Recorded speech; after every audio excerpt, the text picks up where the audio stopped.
మీ ముందుకి మనం స్వాగతించుకుంటూ దేవుని వాక్యం వినడానికి సిద్ధంగా ఉంటుంది. Given one time to the claps. మంచి వాక్యం వినడానికి అందరూ చప్పట్లు కొట్టి దాసుని స్వాగతించుకుంటాం. హల్లెలూయా హల్లెలూయా. ప్రభువైన యేసుక్రీస్తు నామములో మీ అందరికీ నా నిండు వందనాలు. ఏజీ ఆరాధనలోకి మీ అందరికీ ప్రభు పేరిట స్వాగతం పలుకుతున్నాను. హల్లెలూయా. నేను సంతోషంగా ఉన్నాను అని వాళ్ళు ఒకసారి హల్లెలూయా చెప్తారా? ఒకవేళ ఎవరైనా బాధలో ఉన్నట్లయితే నేను బాధలో ఉన్నానని ఒకసారి హల్లెలూయా హల్లెలూయా. మీ సంతోషాన్ని దేవుడు దీవించి ఆశీర్వదించును గాక. ఈరోజు పరిశుద్ధ గ్రంథంలో నుండి యోహాను సువార్త 3వ అధ్యాయం 3వ వచనాన్ని ఒకసారి ధ్యానిద్దాం. యోహాను సువార్త 3వ అధ్యాయం 3వ వచనం.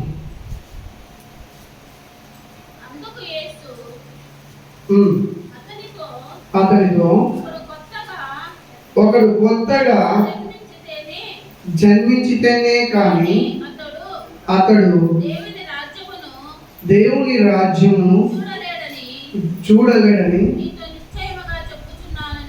మీతో నిశ్చయముగా చెప్పుచున్నాను నేను. హల్లెలూయా. దేవుడి మాటలు దీవించును గాక. ఒక నిమిషం తలలో వంచి ఈ మాట ద్వారా దేవుడి మీతో నాతో ఏదైనా మాట్లాడాలని ఇచ్చేస్తున్నాడు, అది దేవుని పరిశుద్ధాత్మ ద్వారా మనతో మాట్లాడాలని ప్రార్థించుకున్నాం. సృష్టికర్త అయినటువంటి యెహోవా మీకు వందనాలు, స్తుతులు, స్తోత్రాలు చెల్లిస్తున్నాము స్వామి. దేవా, నిన్న నేడు నిరంతరం ఏకరీతిగా ఉన్న దేవా మీకు వందనాలు. దేవా, ఇచ్చిన యోహాను సువార్త 3వ అధ్యాయం 3వ వచనం ప్రకారం తండ్రి, ఈ సమయం మందునైనా మీతో ఇక్కడ ఉన్నటువంటి నాతో మాతో మాట్లాడడానికి ప్రభు మీరు ఏమైతే నిశ్చయించి రాజా ఆత్మ ద్వారా మీరు మాట్లాడాలని ఇష్టపడుతున్నారు, ప్రతి మాటను తండ్రి అల్పుడైన అయోగ్యుడైన దీనుడైనటువంటి నన్ను ప్రభావ మరుగుపరుచుకుని తండ్రి మీ ఆత్మ కార్యం మాత్రమే ఇక్కడ ప్రజలింపబడలాగున దేవా నన్ను ధైర్యపరచు రాజా. నా నోటిని మీరు మూడుగా వాడుకొని మీ కృపలో భద్రపరిచి మీ నామ మహిమార్థంగా ప్రతి ఒక్కరితో మాట్లాడమని, మీ మాటల్లో ఉన్నటువంటి మాధుర్యమైనటువంటి తండ్రి అర్థ వివరణ ప్రభావ విభజించి బోధించడానికి కావలసినటువంటి పరిశుద్ధాత్మ దేవుని సహవాసం నాకు అనుగ్రహించి ఇవ్వమని క్రీస్తు నామం పేరిట అడిగి వేడుకుంటున్నాను పరమ తండ్రి. ఆమేన్. హల్లెలూయా. ఇక్కడ ఎవరితో చెప్తున్నాడు అన్నట్లయితే, ఇక్కడ యేసుక్రీస్తును ఒక వ్యక్తి వెంబడించినప్పుడు ఆయన అందుకు యేసు అతనితో ఒకడు కొత్తగా జన్మించితేనే కానీ అతడు దేవుని రాజ్యమును చూడలేడని నీతో నిశ్చయముగా చెబుతున్నాను అని దేవుని వాక్యం పరిశుద్ధాత్మ దేవుని ద్వారా యేసుక్రీస్తు మాట్లాడుతున్నట్లు ఈ వాక్యాన్ని మనం గమనిస్తున్నాం. హల్లెలూయా.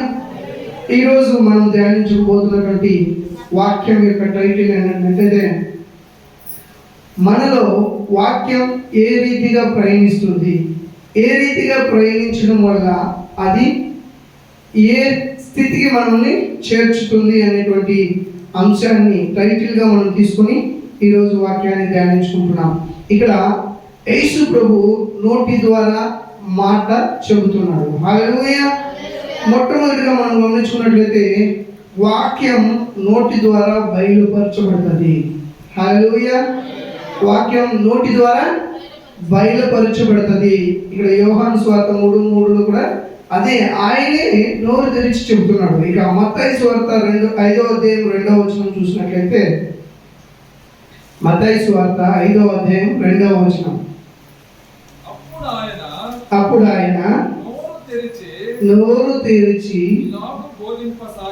ఇలాగ బోధింపసాగెను. ఏం చేస్తున్నాడు ప్రియులారా? ఇక్కడ యేసు ప్రభు కొండ మీద ప్రసంగం చేసే కంటే ముందు సందర్భంలో ఈ వాక్యం రాయబడింది. ఆయన నోరు తెరిచి ఇలాగ ప్రసంగింప సాగినాడు అని. అంటే వాక్యం ఏ రీతిగా వస్తుంది? నోరు తెరిచి పలకబడుతుంది, నోరు తెరిచి చెప్పబడుతుంది. హల్లెలూయా. కాబట్టి మొట్టమొదటిగా బైబిల్ వాక్యం నోరు తెరిచి పలకరిస్తున్న సందర్భంలో, మాట్లాడుతున్న సందర్భంలో మీరు దాన్ని స్వీకరించేటువంటి స్వభావం కలిగి ఉండాలి. అందుకే పరిశుద్ధాత్మ దేవుడు పరిశుద్ధ గ్రంథంలో లెక్కించబడింది, ఆత్మ చెప్పు సంగతులు ఆత్మ కలవాడు వినుగాక. హల్లెలూయా. ఇక్కడ పరిశుద్ధాత్మ దేవుడు మాట్లాడుతున్నాడంటే ఎవరు మాత్రం వినడానికి సాధ్యం ఉంటుందంటే, ఎవరిలో అయితే పరిశుద్ధాత్మ దేవుడు వినడానికి సఖ్యత చూపించి ఎదురు చూస్తూ ఉంటారో వారు మాత్రమే వినడానికి సాధ్యత ఉంటుంది. ప్రతి ఒక్కరు కూడా వినడానికి సాధ్యత ఉంటుంది. ఎందుకంటే వాళ్ళలో పరిశుద్ధాత్మ దేవుడు ఉండడు కాబట్టి. హల్లెలూయా. మొదటిగా మనం నేర్చుకున్నటువంటి పాఠం ఏంటంటే పరిశుద్ధాత్మ దేవుడు ఆత్మ వాక్యాన్ని నోటి ద్వారా వివరించడం అనేది, పలకడం అనేది, చెప్పడం అనేది జరుగుతుంది. ఆ పలికినటువంటి వాక్యాన్ని మనం ఏం చేయాలన్నట్లయితే ఆత్మ మనలో ఉండి ఆ వాక్యాన్ని శ్రద్ధగా వినాలి. మన వాక్యాన్ని నోటి ద్వారా పలుకబడుతున్నటువంటి వాక్యాన్ని శ్రద్ధగా వినాలి. ఆ ఇర్మియా గ్రంథం 6వ అధ్యాయం 10వ వచనం చూసినట్లయితే, ఇర్మియా గ్రంథం 6వ అధ్యాయం 10వ వచనం.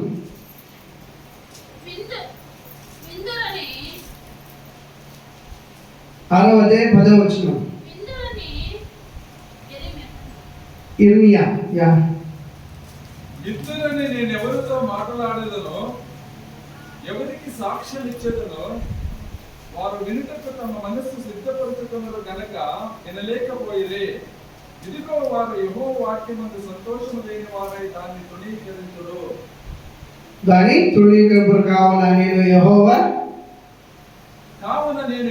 క్రోధముతో నిండి ఉన్నాను. ఆమేన్. హల్లెలూయా. ఇక్కడ ఏం చెప్తున్నారంటే వాక్యాన్ని వాళ్ళు వినలేకపోతున్నారు. వీళ్ళు సిద్ధపరచుకొని ఆ వాక్యాన్ని శ్రద్ధగా వినలేకపోయారు కాబట్టి దేవుని ఉగ్రత, దేవునికి క్రోధం పుట్టింది అని వాక్యం చదివిస్తుంది. అంటే శ్రద్ధగా విన్నట్లయితే దేవుని ప్రేమను పొందుకోగలుగుతామా? దేవుని ఆశీర్వాదాన్ని పొందుకోగలుగుతాము. హల్లెలూయా. ఇప్పుడు నోటి ద్వారా మాట్లాడినటువంటి వాక్యాన్ని శ్రద్ధగా చెవి ద్వారా వినాలి అని ఇర్మియా 6:10 మనకి తెలియజేస్తుంది. ఆ విన్నటువంటి వాక్యాన్ని కేవలం వినడం మాత్రమే కాకుండా మనసులోకి చేర్చుకోవాలి. ఇది మన టైటిల్ ఏంటి? వాక్యం మన జీవితంలో ఏ రీతిగా ప్రయాణం చేయబడుతుంది, ఏ రీతిగా ప్రయాణిస్తుంది, ఏ రీతి కార్యం చేస్తుంది అని. ఇక్కడ విన్నటువంటి వాక్యాన్ని శ్రద్ధగా చెవిలో విన్నటువంటి వాక్యాన్ని వినడం మాత్రమే కాకుండా ఆ విన్న వాక్యాన్ని మనసులోకి చేర్చుకోవాలని దేవుని వాక్యం సెలవిస్తుంది. సామెతల గ్రంథం 7వ అధ్యాయం 1వ వచనం. సామెతలు 7:1. నా కుమారుడా నా మాటలను మనసునుంచుకొనుము, నా ఆజ్ఞలను నీ యొద్ద దాచిపెట్టుకొనుము. హల్లెలూయా. మీరు విన్నటువంటి మాటలకి ఆయన ప్రేమగా చెప్తున్నాడు, నా కుమారుడా నా మాటలను మనసులో ఉంచుకొనుము. మనసులో ఉంచుకోండి అంటే విన్న ప్రతి వాక్యాన్ని, దేవుని మాటలు ప్రతి మాటని చెవిలో విని చెవిలో వదిలేయకుండా అది మనసులోనికి తీసుకుని వెళ్ళాలి. ఆ మనసులోనికి తీసుకుని వెళ్ళినటువంటి వాక్యాన్ని, ఆ వాక్యం నిజంగా లేఖనాల వెలుగులో ఉందా లేదా అని పరిశోధించుకోవాలి. ప్రతి వాక్యము దేవుని వాక్యం చెప్తున్నారు, దేవుని వాక్యం ఇది ఓకే అని చెప్పి మనం గ్రహించుకోవడం కాదు. ఆ వాక్యం నిజంగా అలా ఉందా లేదా అని లేఖనాల వెలుగులో మనము పరీక్షించుకోవాలి. ఆ వాక్యాన్ని పరీక్షించుకోవాలి. అపోస్తలులకు రాసిన పత్రిక, అపోస్తల గ్రంథంలో, అపోస్తల పుస్తకంలో 17వ అధ్యాయం 11వ వచనం. అపోస్తల కార్యముల పుస్తకం 17వ అధ్యాయం. మీరు తెస్సలోనికలలో ఉన్న వారి కంటే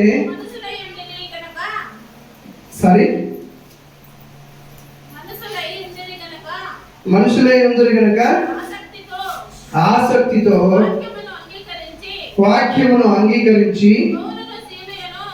పౌలును శీలయును చెప్పిన సంగతులు అలాగున్నవో లేవో అని ప్రతిదినమును లేఖనములను పరిశోధించుచు వచ్చిరి. హల్లెలూయా. హల్లెలూయా.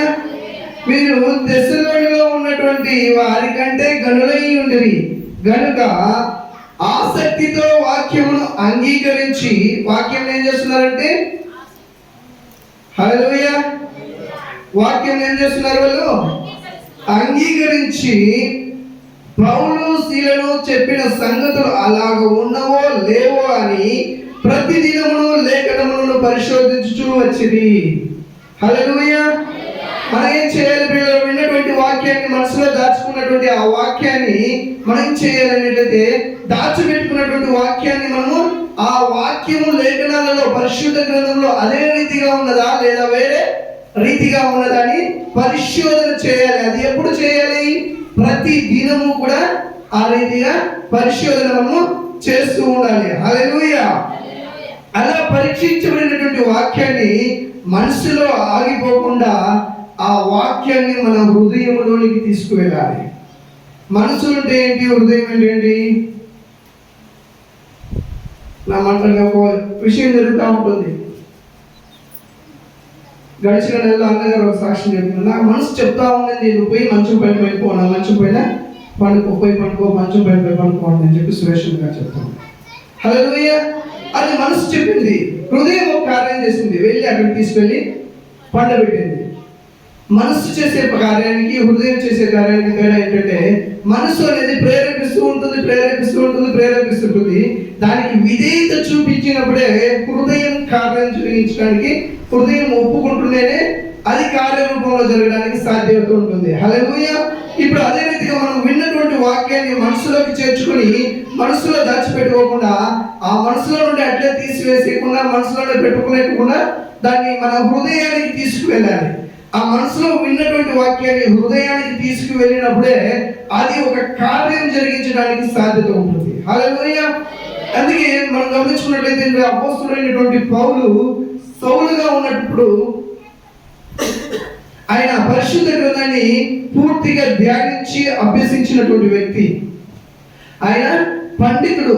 పుట్టుక నుండి అంతవరకు పరిశుద్ధ గ్రంథాన్ని శ్రద్ధగా ధ్యానించి దాన్ని పాండిత్యం పొందినటువంటి వ్యక్తి.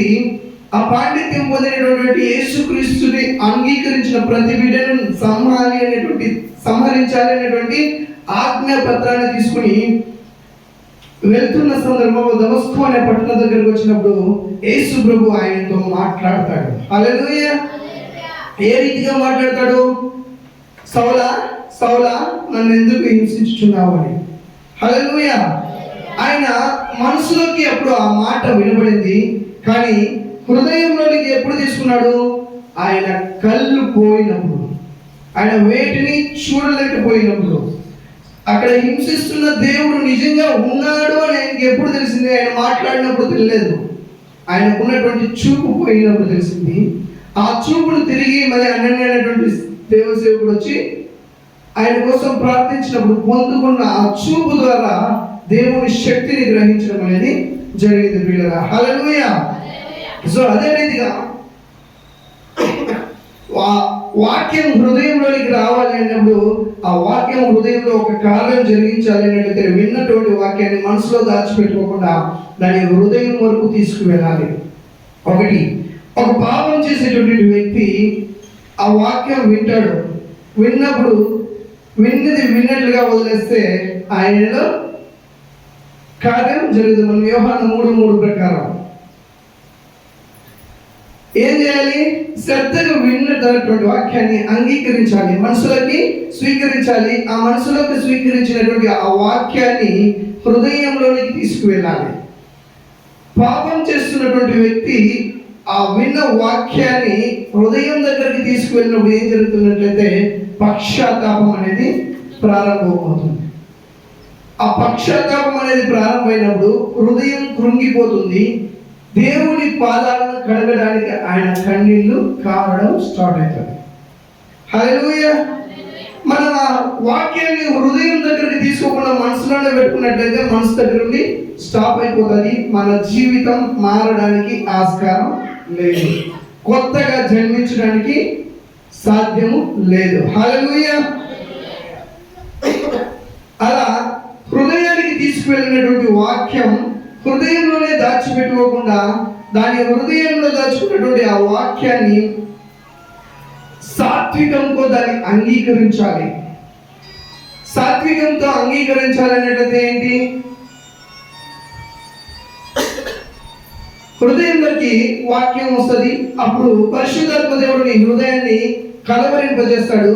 కలవరింపజేసినటువంటి ఆ కలవరింపును నీవు అంగీకరించాలి. హృదయంలో దానికి సాత్వికంతో తగ్గింపు జీవితం కలిగి దాన్ని అంగీకరించాలి. ఒక సేవకుడు వాక్యం బోధిస్తూ ఒక వ్యభిచార ఆత్మ నీలో ఉంది అని ఒకవేళ ప్రసంగించినప్పుడు ఆ ప్రసంగం నీ చెవులకు వచ్చి అది నీ హృదయానికి తాకి నీ మనసుని కలవరింపజేసి నీ హృదయంలో కలవరింపు పుట్టించింది ఏంటంటే దాన్ని నీవు అంగీకరిస్తే మాత్రమే నేను పశ్చాత్తాప హృదయం వస్తుంది. పశ్చాత్తాప హృదయం వచ్చినప్పుడు మాత్రమే నీకు అది పాపమని నువ్వు గ్రహించగలుగుతావు. ఆ పాపమని నువ్వు గ్రహించినప్పుడు మాత్రమే దాన్ని నీవు విడిచిపెట్టి క్రీస్తులోనికి నీవు నిత్య జీవం పొందుకోవడానికి సాధ్యత ఉంటుంది. హల్లెలూయా. సో మనం ఏం చేయాలి? మన హృదయంలోనికి చేర్చబడినటువంటి వాక్యాన్ని సాత్వికముతో అది మనం అంగీకరించాలి. అవును, నాతో దేవుడు ఈ సమయం మాట్లాడుతున్న మాట నా జీవితంలో జరుగుతున్నది నిజమే, ఇది నాతోనే మాట్లాడుతున్నాడు కాబట్టి నేను నా హృదయపూర్వకంగా దాన్ని నేను సాత్వికంతో నాకే అని అంగీకరించుతున్నానని ఆ వాక్యాన్ని అంగీకరించుకోవాలి. హల్లెలూయా. యాకోబు పత్రిక 1:21 చూద్దాం. యాకోబు పత్రిక 1:21.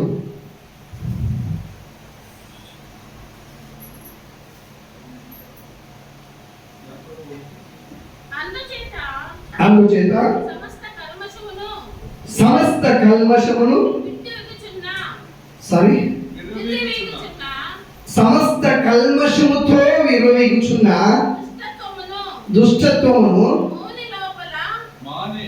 మాని నాటబడి ఈ ఆత్మను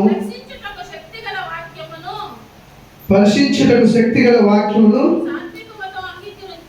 సాత్వికముతో అంగీకరించుడి. హల్లెలూయా. హల్లెలూయా. ఎందుకోసం సాత్వికంతో అంగీకరించాలి బ్రదర్? మనము దేవుని వాక్యాన్ని ఏంటంటే క్లియర్గా యాకోబు గారు మనకి నాజూగ్గా మనకు చేర్చాడు. అందుచేత సమస్త కల్మషమును విరవీగుచున్న దుష్టత్వమును మాని, కల్మషం కలిగినటువంటి దుష్టత్వంతో విర్రవీగుతున్నటువంటి వాటినన్నిటినీ మనము మాని లోపల నాటబడి మీ ఆత్మను రక్షించుటకు శక్తిగల వాక్యమును సాత్వికతతో అంగీకరించండి. హల్లెలూయా. హల్లెలూయా. సాత్వికంతో మనము వాక్యాన్ని అంగీకరించినట్లయితే దుష్టత్వం మన దగ్గర నుండి వెళ్ళిపోతుంది, కల్మషం మన నుండి వెళ్ళిపోతుంది, గర్వం అనేటువంటి విర్రవీగుడు మన నుండి వెళ్ళిపోతుంది. కాబట్టి విన్నటువంటి వాక్యాన్ని సాత్వికంతో మనము అంగీకరించాలి. ఇక సాత్వికంతో అంగీకరించినటువంటి వాక్యాన్ని అంతటితో విడిచిపెట్టకుండా ప్రార్థించి మన హృదయంలో పదిలపరుచుకోవాలి.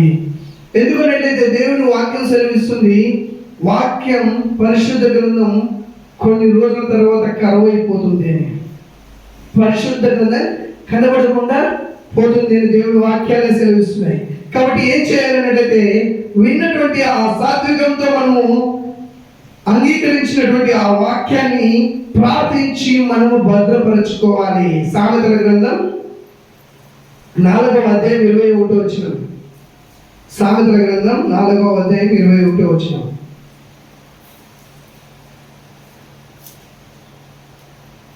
నీ కన్నుల ఎదుట నుండి వాటిని తొలగనీయకము, నీ కన్నుల ఎదుట నుండి వాటిని తొలగనీయకము, నీ హృదయమందు వాటిని భద్రము చేసుకొనుము, నీ హృదయమందు దాన్ని భద్రము చేసుకొనుము. 20వ వచనం చూద్దాం, క్లియర్ గా అర్థమవుతుంది. 20 అదే అధ్యాయంలో 20వ వచనం. నా కుమారుడా, నా మాటలు ఆలకింపుము, నా వాక్యములకు నీ చెవియొగ్గుము. హల్లెలూయా. హల్లెలూయా. ఆయన మాటలకు చెవియొగ్గినట్లయితే నీ కన్నుల ఎదుట నుండి వాటిని తొలగినీయబోకుము, నీ హృదయమందు వాటిని భద్రము చేసుకునము. వేటిని? దేవుని మాటలను నీ హృదయమందు భద్రపరచుకోవాలంట. ఆయన మాటలను మనము ఆలకించి అక్కడికక్కడే వదిలేయడం కాకుండా హృదయంలోనికి తీసుకున్నటువంటి వాక్యాన్ని, ఆయన అంగీకరించినటువంటి వాక్యాన్ని ప్రార్థించి వాటిని దేవుడి వాక్యం అని భద్రంగా మనలో దాచిపెట్టుకోవాలి. ఆ వాక్యం దాచిపెట్టుకోవడం వల్ల ఏమి ప్రయోజనం అన్నట్లయితే మరి ఒకసారి శత్రువుడు అలాంటి పాపం కానీ దేవునికి విరుద్ధమైనటువంటి కార్యం కానీ నీకు ప్రేరేపించినప్పుడు నీవు దాచి ఉంటున్నటువంటి ఆ వాక్యము నిన్ను రగిలింపజేస్తుంది, హెచ్చరించడం జరుగుతుంది, నీకు ఒక వెలుతురును వెలిగింపజేస్తుంది, నిన్ను ఒకసారి తట్టి జ్ఞాపకం చేస్తుంది. నా కుమారుడా, నీ హృదయంలో నా మాటలు ఉన్నాయి, నీవు ఇలాంటిది చేసినట్లయితే ఇటువంటి కార్యం నీవు తగదు. పరిశుద్ధాత్మ దేవుడు నిన్ను తట్టి లేపడానికి ఆస్కారం ఉంటుంది. హల్లెలూయా. కాబట్టి మనం ఏం చేయాలి? ప్రార్థించినటువంటి వాక్యాన్ని దేవుడు నాతో మాట్లాడిన మాటలు విని భద్రపరచుకోవాలి. అలా భద్రపరుచుకున్నటువంటి వాక్యాన్ని కానీ భద్రపరుచుకొని ఉండిపోతే సరిపోదు. భద్రపరుచుకున్నటువంటి వాక్యాన్ని మన జీవితంలో కార్యరూపం జరిగించాలి. కార్యరూపం జరిగించాలంటే ఏంటి? ఏదైతే వాక్యాన్ని విన్నామో ఆ మాటని మన జీవితంలో మనము నెరవేర్చాలి. సర్వలోకానికి వెళ్ళి స్వార్థ ప్రకటించండి అని ఒక వాక్యం విన్నాము, చెవులో తీసుకున్నాము, ఓకే మంచిదే, దాన్ని స్వీకరించాము, ఇంకా మంచిది. మన హృదయంలోని తీసుకున్నాం, ఇంకా మంచిది. హృదయంలో తీసుకున్న దాన్ని లేఖనాల ప్రకారం ఇలా ఉందా లేదా అని కూడా పరిశోధించుకున్నాము, ఇంకా మంచిది. లేఖనాల ప్రకారం అలాగే ఉంది. హృదయంలోకి తీసుకుని దాన్ని అంగీకరించిన, అవును దేవుడు నాతో మాట్లాడాడు ప్రభు, దేవానికి నాతో ఈరోజు మాట్లాడావు, స్వార్థ ప్రకటించాలి అని చెప్పి దేవానికి స్తోత్రం అన్నావు. ఆ వాక్యాన్ని నీ హృదయంలో భద్రపరుచుకున్నావు. దాని నుండి వచ్చిన ప్రయోజనం ఏమైనా ఉందా? నువ్వు వాక్యాన్ని విన్నావు, ఆ వాక్యాన్ని నువ్వు స్వీకరించావు, నీ హృదయంలో తీసుకున్నావు, వాక్యానుసారంగా ఉందా లేదా పరిశోధించుకున్నావు, హృదయంలో తీసుకుని దాన్ని భద్రపరుచుకున్నావు, ప్రార్థించుకుని, అయినా ప్రయోజనం ఉందా? హల్లెలూయా, హల్లెలూయా. అర్థమవుతుందా? అర్థమవుతుందా? హల్లెలూయా. అర్థమవుతుంది కదా? వాక్యాన్ని మన హృదయంలో దాచిపెట్టుకోవడం వల్ల ప్రయోజనం ఉందా? దానికి కార్యరూపం జరిగించినప్పుడు మాత్రమే అది ప్రయోజనం ఉంది. మన ఇంట్లో అన్ని సరుకులు ఉన్నాయి, బియ్యం ఉంది, బ్యాగ్ ఉంది, ఉప్పు ఉంది, పప్పు ఉంది, అన్ని తెచ్చిపెట్టుకున్నాం, ప్రయోజనం ఉందా? దాన్ని వండితే కదా లాభం, వండితేనే లాభం ఉందా? దాన్ని తింటే కదా లాభం. హల్లెలూయా. అట్లే మనం విన్న వాక్యాన్ని మన హృదయంలో దాచిపెట్టుకుని ఆ వాక్యాన్ని దాచిపెట్టుకున్నంత మాత్రాన ప్రయోజనం కాదు. ఆ వాక్యానికి దేవుని సన్నిధిలో ప్రార్థించి ఆ ప్రార్థించినటువంటి వాక్యాన్ని ప్రవర్తనగా మార్చినప్పుడు మాత్రమే అది ఫలింపు జరుగుతుంది. హల్లెలూయా. ప్రయోజనం జరుగుతుంది. హల్లెలూయా. ఆ వాక్యానికి ఒక విలువ దొరుకుతుంది. మాట్లాడిన ఆ మాటకు అప్పుడు శక్తి కలుగుతుంది. హల్లెలూయా, హల్లెలూయా. ఆ ప్రకారం ప్రవర్తించినటువంటి ఆ ప్రవర్తనలో పాటు ప్రవర్తించడం మాత్రమే కాదు, ఆ ప్రవర్తనని పరివర్తన చేసుకోవాలి. మనం ప్రవర్తించుకుంటూ ఉంటే సరిపోదు. స్వార్థ ప్రకటించుకున్నారు కదా, స్వార్థ ప్రకటించుకుంటూ ఉంటానంటే కాదు, ఆ స్వార్థ ప్రకటించేదంతా కూడా పరివర్తన కావాలి. ఇంకా టాలెంటెడ్గా ఆ పని చేయడానికి సాధ్యం ఉంటుంది. హల్లెలూయా. ప్రయత్నించాలి. అందుకే పెద్దలు చెప్తాడు, తిరగవేమో తీయగుంటుంది, పాడగా రాగం అతిశయిస్తుంది. అంతే కదా. వ్యాపారం తింటా ఉంటే ఏమవుతుంది? హల్లెలూయా. నేను ఈడే ఉన్నాను లేదా ఒకసారి హల్లెలూయా చెప్పండి. నేను ఇంట్లో చికెన్ ఇవ్వండి, నాకు ఆ చికెన్ పైన మనసంతా ఉంది, ఒకసారి హల్లెలూయా చెప్పండి. అందరూ ఈడే ఉన్నారా? మరి సమాధానం రావట్లేదే. హల్లెలూయా. వేపాకు తింటా అంటే రోజు తినడం వల్ల తింటా ఉండడం వల్ల వేపాకు దాని స్వభావం ఏంటి? దాని టేస్ట్ ఎటువంటిది? తినలేదా? దేవా, చేదుగా ఉంటుంది. తినకపోయినా చదువుగా ఉంటుంది కదా. హల్లెలూయా. వేపాకు స్వభావం అంటే చేదు. ఆ చేదైనటువంటి వేపాకుని తింటా ఉండేవాడు కొన్ని రోజులైన తర్వాత ఆ వేపాకుని తింటే చేదు అనిపించదు, అది నార్మల్ టెస్ట్ స్వీట్గా కూడా మారిపోతుంది. పాడుతా ఉంటే రాగం రావడానికి కూడా రాగము వచ్చేస్తుంది. అట్లే మనం కార్యరూపం జరిగించినటువంటి ఆ వాక్యాన్ని మాట్లాడుతూ ఆ మాట ప్రకారం, ఆ వాక్యం ప్రకారం జీవిస్తూ ఆ జీవితంలోనే మనకి ఒక మెలకువను తెలుసుకుని ఇంకా నాణ్యమైనటువంటి జీవితాన్ని జీవించడానికి సాధ్యత ఉంటుంది. హల్లెలూయా. అలా పరివర్తన చెందినటువంటి మనము తిమోతికి రాసిన మొదటి పత్రిక 4వ అధ్యాయం 7వ వచనం. మొదటి తిమోతి 4వ అధ్యాయం 7వ వచనం.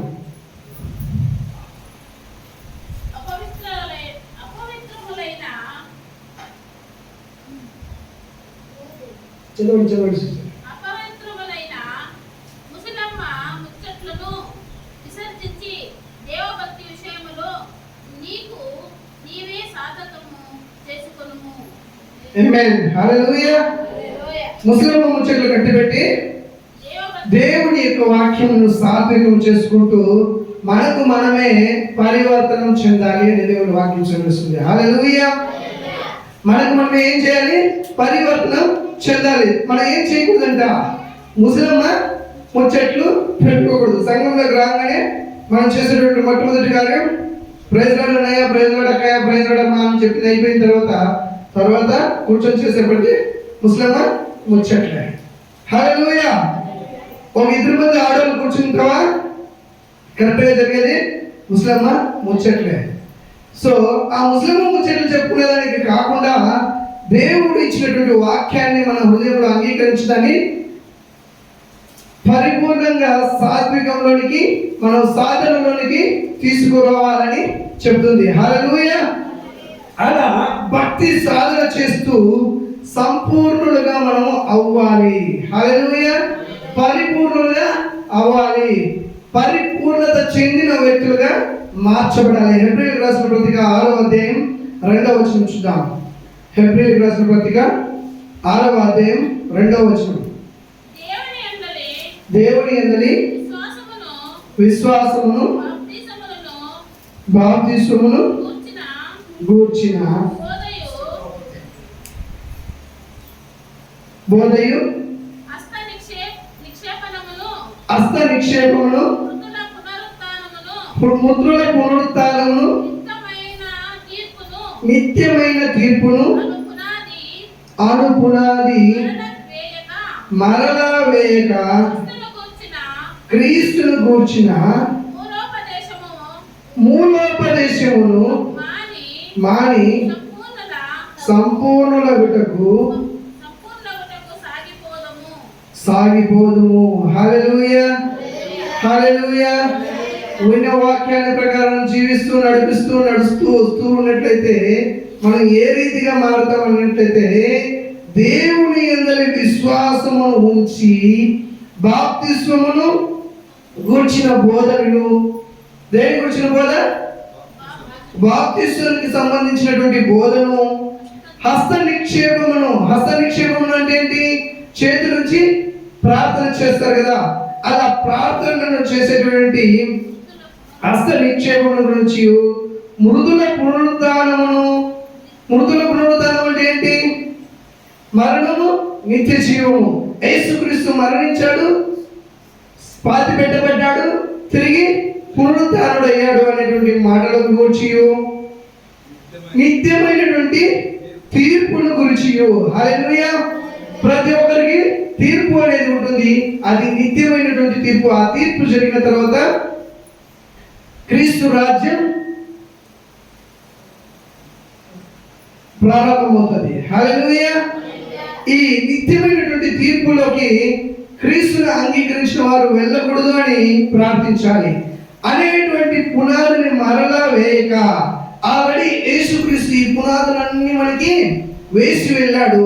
ఇది ఎప్పుడు క్రీస్తుని అంగీకరించినటువంటి కొత్తలో తెలుసుకోవాల్సినటువంటి ఈ బోధ, ఈ మాటలను గురించి మళ్ళీ మనం ధ్యానించుకునేదానికి కాకుండా ఇంకేం చేయాలన్నట?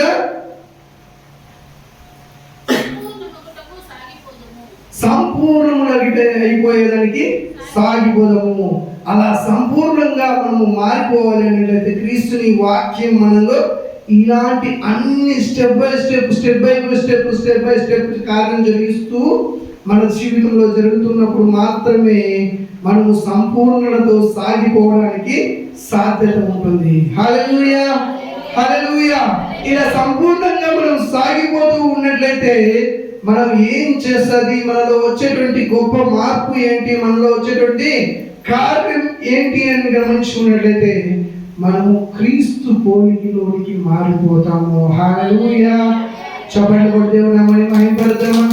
క్రీస్తు పోలికలోనికి మనం మార్చబడతాము. ఎప్పుడు సంపూర్ణమైనటువంటి భక్తి సాధనను సంపూర్ణతలోనికి మనం నడిపించుకుంటూ వెళ్ళినప్పుడు మనము సాగిపోతున్నటువంటి క్రీస్తు పోలికలను మనము గ్రహించగలుగుతాము. హల్లెలూయా. ఎఫెసీయులకు రాసిన పత్రిక 4వ అధ్యాయం 12వ వచనం చూద్దాం. ఎఫెసీయులకు రాసిన పత్రిక 4వ అధ్యాయం 12వ వచనం. దేవుడు తన చిత్త ప్రకారమైన సంకల్పమును బట్టి మనలను ముందుగా నిర్ణయించి ఆయన యందు స్వాస్థ్యముగా ఏర్పరచెను. ఆయన తన చిత్తానుసారముగా చేసిన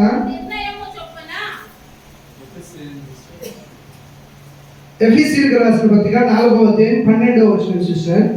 అనగా యేసులో దేవుని కుమారుని గురించి జ్ఞాన విషయంలోనూ ఏకత్వం పొంది సంపూర్ణ పురుషుల వరకు అనగా క్రీస్తునకు కలిగిన సంపూర్ణతకు సమానమైన సంపూర్ణత కలవారమగు వరకు ఆయన ఇలాగ నియమించెను.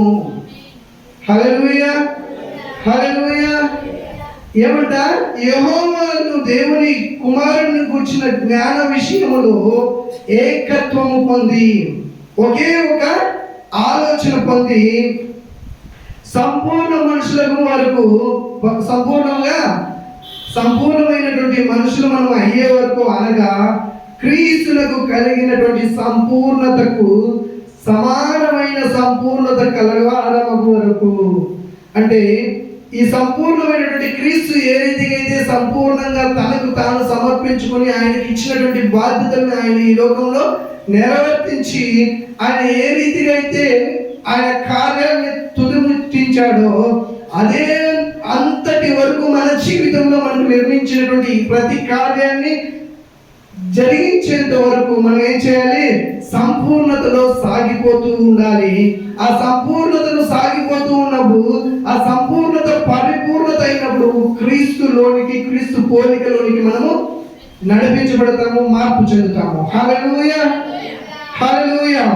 సో ఈ రోజు దేవుడు మనతో మాట్లాడినటువంటి మాటలు మనం మళ్ళీ ఒకసారి నమ్ముడు వేసుకున్నట్టయితే దేవుడు వాక్యం నీ జీవితంలో ఏ రీతిగా ప్రయాణిస్తుంది, దేవుని వాక్యం నీ జీవితంలో ఏ రీతిగా కార్యం జరుగుతుంది, ఏ రీతిగా నీ జీవితానికి తటస్థిస్తుంది, ఏ రీతిగా నీ తడుతూ వస్తుంది అని మనం మాట్లాడి చూసుకున్నట్లయితే మొట్టమొదటిగా దేవుని వాక్యం నోటి ద్వారా పలకబడుతుంది.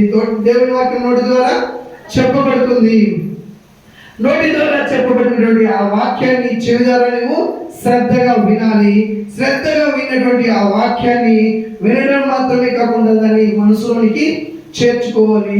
మనసులోనికి చేర్చుకున్న మాటలు దేవుని వాక్యం ఇది నిజంగా దేవుని వాక్యం లేఖనానుసారంగా ఉందా లేదా అని నువ్వు పరిశోధించుకోవాలి. ఒకసారి నువ్వు లేఖనానుసారంగా ఉందా లేదా అని పరిశోధించుకున్న తర్వాత ఆ లేఖనానుసారంగా ఉన్నటువంటి వాక్యాన్ని నీ హృదయంలోనికి తీసుకోవాలి. నీ హృదయంలోనికి తీసుకున్నటువంటి ఆ వాక్యాన్ని సాత్వికంతో తగ్గింపు కలిగినటువంటి మనసుతో దాన్ని నీవు అంగీకరించాలి. ఆ అంగీకరించినటువంటి వాక్యాన్ని ప్రార్థన ద్వారా నీవు భద్రపరచుకోవాలి. భద్రపరచుకున్నటువంటి వాక్యాన్ని నువ్వు నీ మనసును నువ్వు మార్చుకోవాలి. మార్చుకున్నటువంటి మాటను ఆ ప్రవర్తనను మార్చుకున్నటువంటి ప్రవర్తన పరివర్తన చెందాలి, అంటే అభివృద్ధి చెందాలి. ఆ అభివృద్ధి చెందినటువంటి పరివర్తన చెందినటువంటి నీ ప్రవర్తనని ప్రభు పోలిక చొప్పున మారేంత వరకు దాన్ని ఎడతెగక ప్రార్థిస్తూ ప్రచురిస్తూ దాన్ని అనుసరిస్తూ జీవిస్తూ ఉండాలి. అలా అనుసరిస్తూ జీవిస్తూ ఉన్నటువంటి నీ జీవితం ప్రభు పోలికలోనికి నిన్ను నువ్వు మార్చబడుతుంది. హల్లెలూయా. హల్లెలూయా. ఇది ఈ రోజు ధ్యానించుకున్నటువంటి మాటలు పిల్లరా, దయచేసి ఈ మాటలు నీ జీవితాంతం పనికొస్తాయి. ఎప్పుడైనా కానీ నువ్వు పరిశుద్ధ గ్రంథంలో చదివినప్పుడు కానీ, పరిశుద్ధ గ్రంథంలో ఉన్నటువంటి మాటలు విన్నప్పుడు కానీ, ఈ ప్రతి మాట నువ్వు ఒకసారి జ్ఞాపకం చేసుకుంటూ ఉండాలి, దాన్ని నమ్ములు వేసుకోవాలి. ఇప్పుడు మనం చేస్తాం, కానీ అనేక మంది ఏం చేస్తారు తెలుసా, ఈరోజు వాక్యం వినేటప్పుడు బైబిల్ ఎక్కడ ఉంటుంది, మాటలు వింటాము, బైబిల్ చదివింది అయిపోయింది, వాక్యం లాస్ట్గా ఇదే ప్రార్థన చేసుకున్నప్పుడు ఇది బ్యాగ్లో పెట్టుకొని ఇంట్లో పోయి పెడితే మళ్ళీ నెక్స్ట్ వచ్చేటప్పుడు వారమే పరిశుద్ధ గ్రంథం మనం తీసుకొని వస్తుంటాం. హల్లెలూయా, హల్లెలూయా, హల్లెలూయా. అలా ఉండకూడదు పిల్లరా. అనునిత్యము పరిశుద్ధ గ్రంథం ప్రకారం ఆ లేఖనాన్ని మనం శోధిస్తూ ఉండాలి. నాకు చదివేకి రాదు బ్రదర్ అని నవ్వుతాను. ఆల్రెడీ నేను ఒకసారి చెప్పిన, నీకు చదివేకి రాదు, దేవుడికి స్తోత్రం. పక్కింటోళ్ళో, ఎదురింటోళ్ళో, మనవడో, మనవరాల్లో, కొడుకో, కోడలో ఎవరో చదువుకోవడం ఉంటారు. ఈ వాక్యం ఊరికే రాదు. పరిశుద్ధ గ్రంథంలో ఉన్నటువంటి వాక్యం ఊరికే రాదు. అది విలువ పెట్టి కొనబడినటువంటి వాక్యం. విలువ పెట్టి కొనాలి, ఖచ్చితంగా విలువ పెట్టి కొనుక్కోవాల్సిందే ఈ వాక్యాన్ని. 5 రూపాయల వరకు చాక్లెట్ తీసివ్వండి పిల్లలకి. నన్ను ఇంటికి 5 వరకు చదువురా దాని గురించి అని చెప్పండి. వాళ్ళు చదువుతూ ఉన్నప్పుడు ఆ మాటలు వినండి, విన్న వాక్యాన్ని శ్రద్ధగా గ్రహించండి. గ్రహించిన వాక్యాన్ని హృదయంలో తీసుకోండి. అప్పుడు దాని కార్యరూపం జరిగించడానికి ప్రయత్నించండి. వాక్యాన్ని చదువుకోవడానికి నిజంగా దేవుని పరిశుద్ధ గ్రంథం చెప్తుంది, వాక్యము వెండి, ముత్యము, బంగారు వాటన్నిటికంటే విలువైనది. వీటన్నిటినీ వెచ్చించి దేవుని వాక్యాన్ని కొనుక్కోండి. వాక్యం ఉన్నవాడే ధనవంతుడు అని దేవుని వాక్యం చదివిస్తుంది. హల్లెలూయా. కాబట్టి నాకు చదివేకి రాదు అని సాకు చెప్పొద్దండి. ఎవరైనా వాక్యాన్ని చదివించుకొని రోజు 1-2 లైన్ అయినా ప్రయత్నిస్తూ, మీరు ఇక్కడ మాట్లాడుకున్నటువంటి మాటలు మీకు అట్లా కాదు అన్నప్పుడు మన ఏజీ ఆరాధనలయ యూట్యూబ్ ఛానల్ ఉంటుంది కదా, తీసుకోండి. ఒకరోజు ఆ వాక్యాన్ని చెప్తా ఉంటారు, ఈ మాట్లాడుందో ఒకసారి చదువురా పాపం అని చెప్పండి. ఆ మాటలు చదివినప్పుడు వినండి. హల్లెలూయా, హల్లెలూయా. దయచేసి జ్ఞాపకం పెట్టుకోండి, ఈ మాటలన్నీ జీవితాంతం నీవు యేసుక్రీస్తు పోలికలోనికి మారేంత వరకు ఈ మాటలకి పనికొస్తూ ఉంటాయి. పరిశుద్ధంగా ఉన్నటువంటి ప్రతి మాట అంతే పిల్లరా. ఈ రోజు మాట్లాడిన మాటలే కాదు, ప్రతి మాట మన జీవితంలో ఏదో ఒక క్షణంలో అవసరత ఉన్నటువంటి మాటలే. హల్లెలూయా. కాబట్టి దయచేసి ఈ మాటని మీరందరూ విన్నటువంటి వాక్యాలను ఒకసారి నెమరు వేసుకుంటూ రాత్రికి వెళ్ళి మరీ ఒకసారి శ్రద్ధగా గమనించి, వాక్యంలో బైబిల్లో ఈ మాటలు నిజంగా ఇట్లా ఉన్నాయా లేదా అని మీరు గ్రహించి దాని హృదయంలో తీసుకుని వాటిని అనుసరించి జీవిస్తూ ప్రభు పోలికలకి నీవు నేను అందరూ మారాలని దేవుని చిత్తం. అలా జీవితం నీవు జీవించి ప్రభు పోలికలకు మారాలని ప్రభు పేరులో విన్నవించుకుంటూ దేవుడు ఇచ్చినటువంటి ఇచ్చిన మాటల్ని దీవించి ఆశీర్వదించి నీ హృదయంలో నా హృదయంలో పదిలపరచును గాక. ఆమేన్, ఆమేన్, ఆమేన్. హల్లెలూయా, హల్లెలూయా. విన్న వాక్యాన్ని బట్టి మన దాసులు మన మధ్యలో ఉన్నటువంటి అయ్యగారు మన కోసం ప్రార్థిస్తుండగా ప్రార్థనలో ఏకీభవిద్దాం పిల్లగా.